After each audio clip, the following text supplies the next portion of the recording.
I was wiping dust from the high wooden molding above the kitchen cabinets. My rag caught on a sharp, unnatural edge. I ran my fingers along the groove. I pulled down a tiny black plastic cube. It was no bigger than a piece of chewing gum. It had a pinhole lens. It was a motion-activated micro camera. The betrayal didn't arrive with a cinematic argument. It arrived as a cold piece of hardware sitting in my palm. And it stared back at me like a dead insect. My skin went numb. A rush of icy static flooded my veins. I carried the tiny device into the guest bathroom. I locked the heavy door. I pulled the micro SD card out with a pair of tweezers. I slid it into my laptop. I sat on the cold tile floor, and I watched my reality fracture into 100 jagged pieces. For the past 5 months, I thought I was losing my mind. I was experiencing terrifying lapses in memory. I would wake up to find the front door wide open.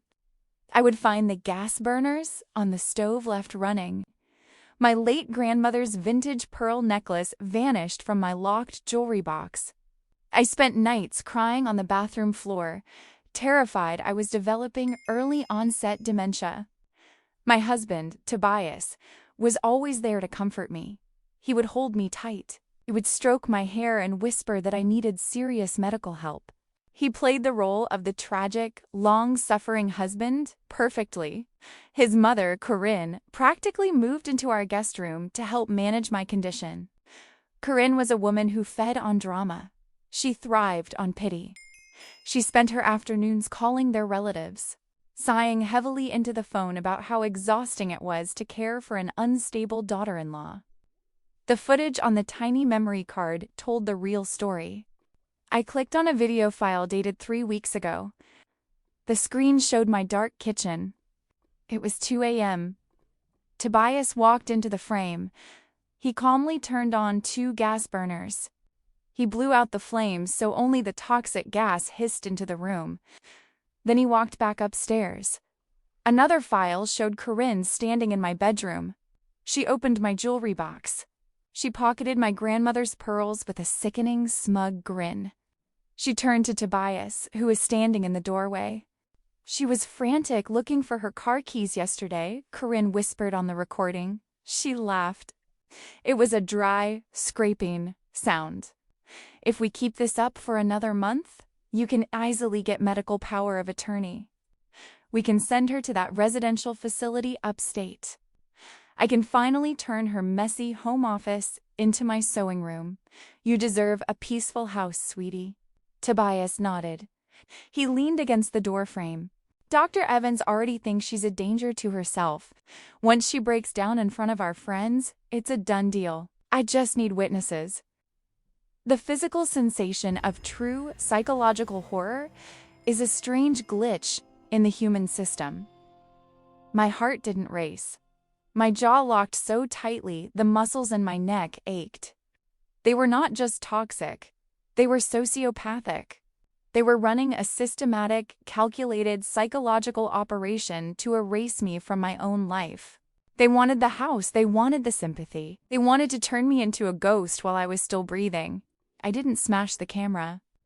Confronting a narcissist only gives them the opportunity to pivot and spin a new web of lies. I wiped my fingerprints off the tiny plastic cube. I placed it exactly where I found it behind the kitchen molding. Over the next week, I searched the entire house. I found 3 more cameras, 1 in the living room, 1 in the hallway, 1 in the master bedroom. I didn't disable them. I downloaded every single hour of their sickening footage to a secure cloud drive. And I began to edit the ultimate documentary. I played my role flawlessly. I leaned into their delusion. I acted forgetful. I looked disheveled. I staged a minor panic attack when I couldn't find my reading glasses, because I knew Tobias had hidden them under the sofa. I watched the hidden camera footage that night. I saw them high-fiving in the kitchen over my breakdown. I didn't feel anger anymore.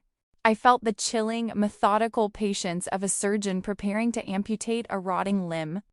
The grand finale of their sick theater was scheduled for a Friday evening. Tobias told me he was hosting a small, quiet dinner for my birthday. I knew it was a lie. I had checked his messages on the shared iPad he forgot to log out of. He invited 15 people. He invited his influential colleagues, his siblings, and my 3 closest friends. It was not a birthday party. It was a surprise intervention. He was going to use an audience to corner me, confront my erratic behavior, and demand I check into a psychiatric facility. Friday arrived. The house smelled of roasted garlic and Corinne's overpowering floral perfume. I wore a faded sweater. I kept my hair tied back in a messy knot. I looked exactly like the fragile, broken woman they needed me to be. The doorbell rang. The guests poured in. The atmosphere in the living room was incredibly tense. My friends looked at me with deep, misplaced pity. Tobias's colleagues shifted awkwardly on the leather sofas. Corinne played the exhausted matriarch, offering everyone wine with tragic, heavy sighs. At 8 p.m., Tobias stood in the center of the living room. He clinked his spoon against a wine glass. The room fell dead silent. Tobias looked at me. He forced tears into his eyes. It was an impressive performance. Maeve, Tobias started. His voice trembled with fake emotion. We love you. Everyone in this room loves you. But we cannot ignore what is happening anymore. You are a danger to yourself. You leave the gas running. You wander the house at night. You are losing your grip on reality. We are doing this because we want you to get professional help. Corinne stepped forward.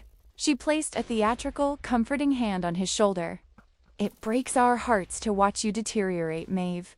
You need to go to a facility. Tonight. My best friend Sarah started crying silently on the couch. The tension in the room was thick enough to choke on. Everyone stared at me, waiting for the hysterical denial. They expected me to scream.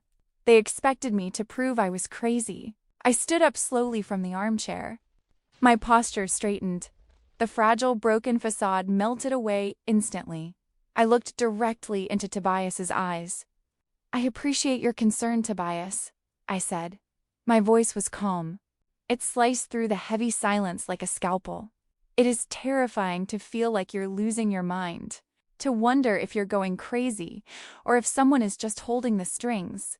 I reached into my pocket, I pulled out my phone. I tapped the screen once. The massive 60-inch smart TV mounted on the living room wall flickered to life. I had bypassed the Wi-Fi and connected my phone directly to the screen. The videos started playing. The room watched in stunned, breathless silence. The high-definition footage showed Tobias creeping into the dark kitchen. The audio was crystal clear. The hiss of the gas burners echoed loudly through the surround sound speakers. Tobias's fake tears instantly vanished. His skin turned a sickly, translucent shade of chalk. He lunged toward the television, frantically clawing at the power button. "Turn it off!" Tobias yelled. His voice cracked. The calm martyr was gone. The panicked predator emerged. "Leave it!" I commanded.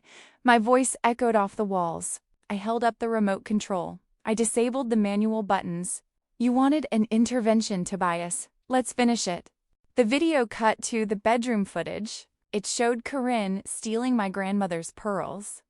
It played the crystal clear audio of her laughing about sending me to an asylum so she could claim my home office. Corinne physically recoiled. She covered her mouth. She backed away from the TV, bumping into a floor lamp. The lamp crashed to the hardwood floor. Nobody moved to help her. The guests were frozen in absolute horror. My friend Sarah wiped her tears. Her expression shifted from pity to pure, venomous disgust. Tobias's colleagues stared at him like he was a dangerous, infectious disease. The video compilation ended. The TV faded to black. The silence in the living room was deafening. "You set up hidden cameras in my home," I said quietly. I looked at the audience. He spent 5 months trying to drive me insane. He hid my keys. He turned on the gas. He wanted to lock me in a ward so his mother could redecorate the guest room. Tobias began to hyperventilate. He grabbed his hair. He looked frantically at his colleagues. It's a deep fake. She edited it. She's crazy. I already sent the raw micro SD files to my divorce attorney, I replied. I walked toward the hallway closet. I pulled out my pre-packed suitcase and to the local police department. Turns out, setting up covert surveillance in places where someone has a reasonable expectation of privacy is a felony in this state. Corinne slumped onto the edge of the sofa. She couldn't look at anyone. Her fake aristocratic reputation was completely annihilated in front of the exact people she desperately wanted to impress. Maeve, wait, Tobias pleaded. He stepped in front of the front door. He was sweating profusely. We can talk about this privately, please. Move, my friend, Sarah snapped. She stood up. She walked over and shoved Tobias out of the way. She opened the front door for me. Tobias's colleagues didn't say a word. They picked up their coats.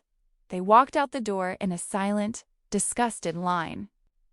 They wanted nothing to do with a man who psychologically tortured his wife.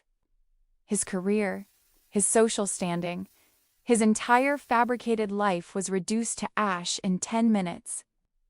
I rolled my suitcase over the threshold. I stepped out into the cool, refreshing night air. I looked back at Tobias standing in the center of the living room. When you spend months trying to convince the world your wife is a ghost, you shouldn't be surprised when she walks through the walls. I left them standing in the suffocating silence of a house that was now a permanent monument to their own sickness. I got into my car and drove away, leaving the shadows far behind me.